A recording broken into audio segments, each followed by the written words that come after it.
My name is Natalie, and I work at the Baton Rouge Zoo as an educator, and today we're going to do a program called Moving and Grooving, which we're going to talk about the different ways that animals move from place to place. So we're used to either walking or even riding a bike, riding a plane, different ways like that to help us get from place to place. Well, certain animals do different types of movement too, so you're going to meet an animal that likes to slither, and it's not what you might think it is. You're going to meet an animal who likes to swim a lot, one who likes to fly, and then one who loves walking and running. So the first one you're going to meet is our slitherer. So give me 1 second to let me get him out.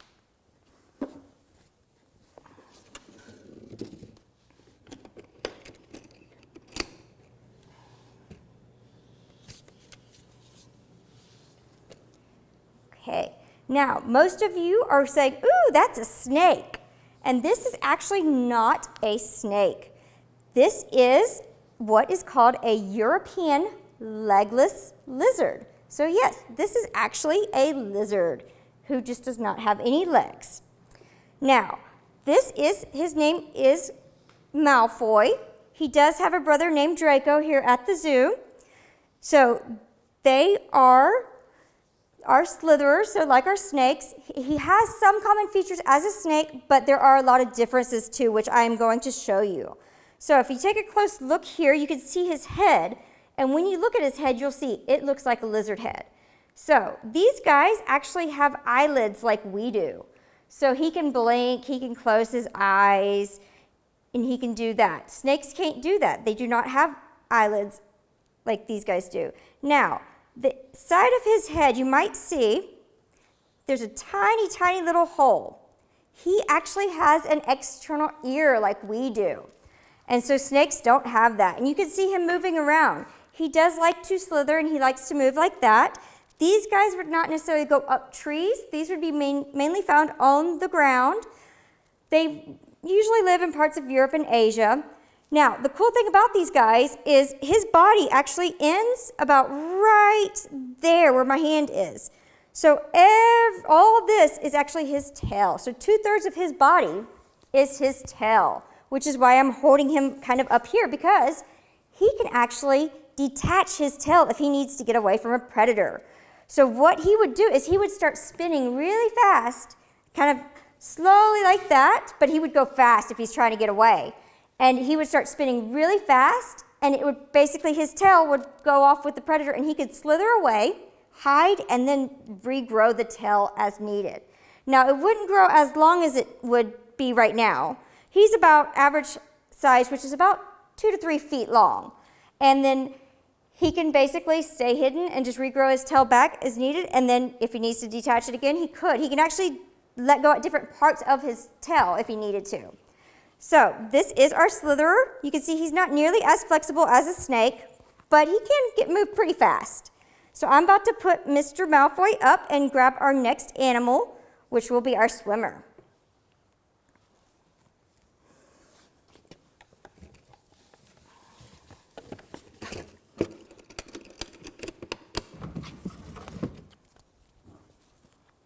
Okay, so I'm sure all of you recognize this animal. This is an American alligator, and he is a young one. This is Zydeco. Now, this guy is actually really cool. He does like to swim, but he also likes to walk.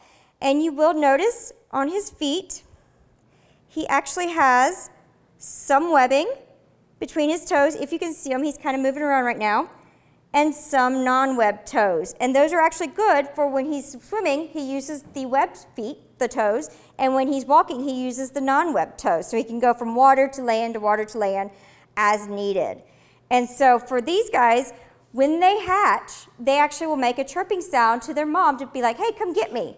And she'll come pick them up, and she'll put them in her mouth and carry them to the water, where she puts them right in the water to start swimming. And that's where they go. And so she protects them for the first 1 to 3 years of their lives when they're this small, because when they're this size, they're usually the meal, not the one who's eating. So things like to eat them when they're this small. And usually, so they need to hide. They hide in like the wetlands among the grass and the different plants, and mom protects them. Now, if they make it to about 4 feet in length, that's when their only predator becomes humans. And so that's how long they usually are when they're, they're good to go. So you can notice his long tail, that's actually what helps him move and swim. This big muscle right here helps to propel him forward. And his feet kind of act like little movement and help to steer him which way he wants to go. So that's how he moves around a lot. And when he wants to run, he'll just pick up his belly and just run. And they can run pretty fast if they need to. So this is actually a big part of how that helps him swim. It just kind of goes back and forth like that. It doesn't go up and down, and that helps him move forward. Now, everyone's always curious about their teeth, though. They actually do have a lot of teeth. They have up to 80 teeth in their mouth.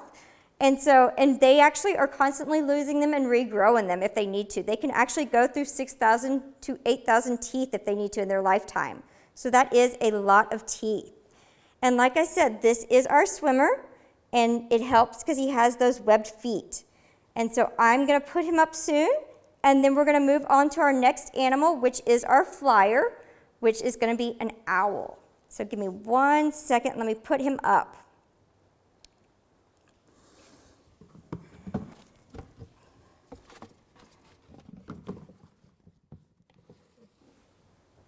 Okay, guys, this is Miss Patty.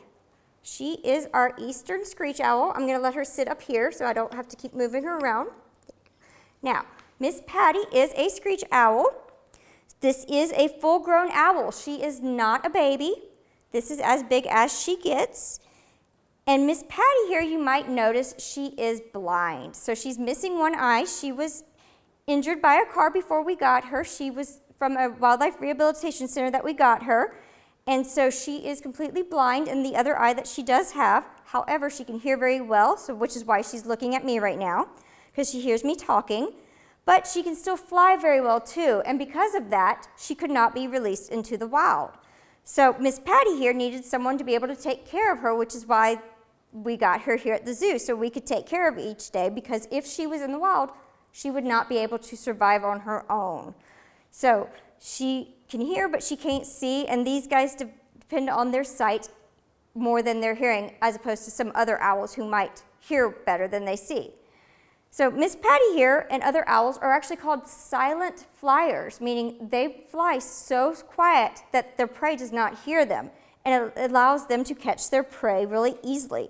Now, another cool thing about owls is we have 7 vertebrae in our neck back here. These guys have 14 vertebrae bones. So they're actually able to turn their head about 3/4 of the way around to basically look. If they were looking straight ahead, they can turn it and look that way, or turn it and look that way.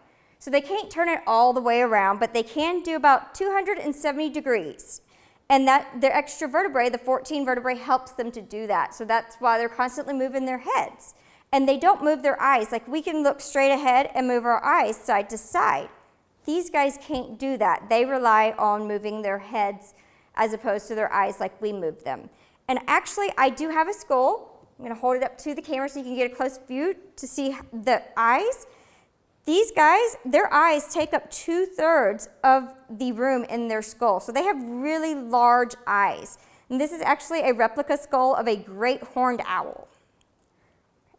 So it is a lot bigger than Miss Patty, and it's actually probably one of the animals that is a predator to these guys. They would actually eat these guys in the wild because she is so small. Now, Miss Patty here has red feathers. She is what is known as a red-phased screech owl. There's also a brown phase and a gray phase. So in the wild, if you were to see one that looks like Patty here, it would be up in the pinewood forest, mainly up in like North Louisiana. If you were to see a gray-looking owl, gray phase, it would be kind of around Baton Rouge in our oak trees. And then the brown phase would be kind of around here in the hardwood forest. So this is Miss Patty, and she is known to fly. When I pick her up, you might even see her flap her wings a little bit. And I'm going to put her up, and then we will see our last animal, which is the walker and the runner. So give me 1 second. This is our 4th and last animal today. This is a bee-bay. He is our savanna monitor. You can see he is moving around. He is our walker or runner today. I'm going to try to put him on the table so you can actually see him moving around and you can kind of see how he likes to walk, and he does like to run every now and then too. So right now he's just flicking his tongue out, smelling. These guys are from Africa, and so he does like to walk slowly, but he's actually pretty fast when he wants to. And when he starts to run, he actually will just pick up his belly and just start running really fast. I'm going to try to get a good close-up view for y'all over here so y'all can actually see him. So see, you can see his tongue flicking out, and you can actually see his body. And nice sharp claws to help him dig. He loves digging. And so these guys are actually a pretty good swimmer too. Now, when they're small, they actually can climb trees. This guy, and we think it's probably to get away from predators since they are small. This guy here, even though he is not quite small, he still thinks he can climb trees sometimes, and the tree does not sometimes support his weight since he is larger than a baby. So these guys like to eat. We feed him mice, and we actually feed him worms here as well. Every now and then he likes to eat some fish or egg. He does like those. So that's what he would eat around here. A bibe here, even though he is considered venomous, he is a pretty nice and fun guy. You can see that he is used to us handling him and working with him. So he's not aggressive towards us. So we're able to work with him and have fun with the bibe. We like to take him on walks, actually. We take him on a walk every day when it's warm enough to let him get outside and go walking around in the sun. So we really enjoy having a bibe here. And like once again, I said he is our walker and runner. He loves to walk around when he's not attached to my shirt.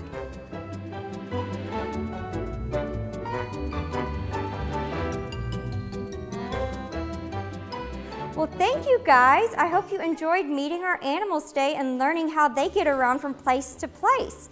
And when you come to the zoo, you can see all our other animals and how they move around. We have tons of animals that fly, walk, swim, and like to run and jump even. So thank you guys and have a great day.